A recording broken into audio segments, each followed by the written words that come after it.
আজকে আমরা আছি একটা সিবিআই পয়েন্টে। এই কম্পিউটার বেসড ইন্টারলক পয়েন্টে কিভাবে পয়েন্ট সেট হয় এবং কিভাবে ট্রেন এক লাইন থেকে আরেক লাইনে যায় এটা দেখাবো। দেখেন, এই ট্রেনটা সোজা লাইনে না গিয়ে কিভাবে ডান পাশের লাইনে প্রবেশ করলো, এইটার যে কারণ, সেই কারণটা আজকে আপনাদের কাছে ক্লিয়ার করব। আপনারা রেল লাইনের পাশে যখন যাবেন তখন দেখবেন যেখানে পয়েন্ট আছে সেখানে এরকম পাশে এরকম কিছু বাক্স আছে এবং ওই কেবিনে সুইচ আছে, যে সুইচের মাধ্যমে এই বাক্সের ভিতরে রাখা যন্ত্রাংশ মোটরের মাধ্যমে অপারেট হয়ে পয়েন্ট সেট হয়।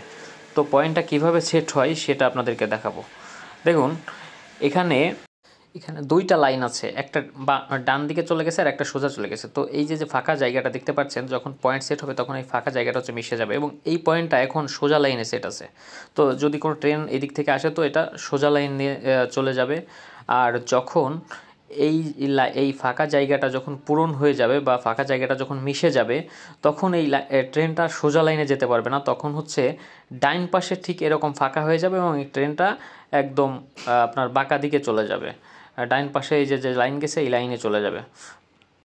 তো যাই হোক, 2-3ভাবে পয়েন্ট সেট করা যায়। তো স্প্রিং পয়েন্ট আছে, টামলার পয়েন্ট আছে, আর যে সব স্টেশন হচ্ছে সিবিআই স্টেশন, সেখানে হচ্ছে এই যে পয়েন্ট আমরা দেখতে পাচ্ছি ঠিক এরকম সিবিআই স্টেশনে কম্পিউটারাইজড পয়েন্ট থাকে। তো এখানে হচ্ছে শুধু স্টেশন মাস্টার তার কেবিন থেকে সুইচ অপারেট করে এবং মোটরের সাহায্যে পয়েন্টগুলো সেট হয়ে যায়।